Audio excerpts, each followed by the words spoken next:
HubSpot is always bigger than HubSpot, right? They started with the inbound process, right? And as you know, I wrote a book, Inbound Organization, which is everything I learned because everything was different. Yeah. Right. When you go from 0 to $100 million in 7 years, which I had rarely seen before, right?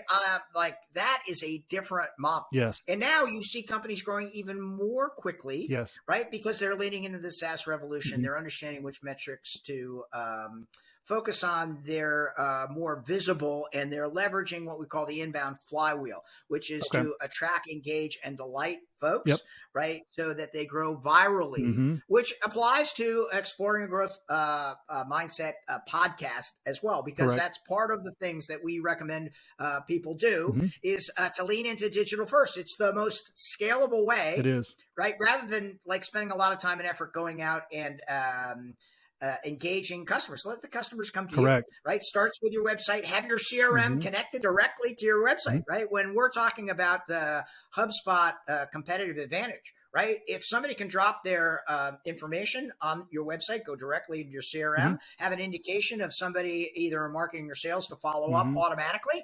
Now, all of a sudden, you're automating the low content work, which greatly accelerates your ability to find the right good fit customer, engage them in a way in which they understand that you're interested in people. And then if they're ready to go, sign them on as a customer and make sure that they stick around so that you can get other customers. Most definitely. Yeah. You know, on the content side, it makes sense to create valuable content, obviously, but I'm more intrigued with the distribution side.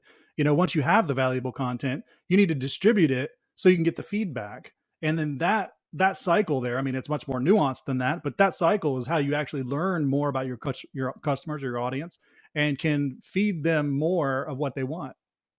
Yeah, it's amazing. In 2007, I invented the term schmarketing. Have you ever heard of schmarketing? I have, by the way. Yeah. Yeah, I invented that. I was getting drunk with Mike Volpe, our CMO at the time, and I'm like, we just started getting inbound leads. It was like August of 2007, and inbound leads were amazing. Before August, I had a cold call. I cold call for HubSpot. Don't tell anybody. And I would like call people up and just out of the blue, I would try to do a little bit of research, but like being online was the same before. I would explain the value proposition, and I got about the same response, right, as you would expect, right? 5% of the people were interested, and I would work that like sales funnel. Sales funnel doesn't work anymore, right? You have to get people to come to you with a flywheel. And the best way to do that is to publish product or content in our freemium product, right? Have them come find you by optimizing it. And you're 100% right. Back in 2007, there were not a lot of people doing it. Now there are hundreds of thousands of people who are using the inbound methodology as a way of differentiating and working through this process. So it's much more competitive as before. It's hard, right? There's a lot of work that you got to do, right? But one of the foundations is that now in 2022, every company is a tech company. Right. That's a direct Dan Tyre quote. It used to be you could say I'm a nonprofit. We don't really lean into tech. Now you can't do it. There's an expectation.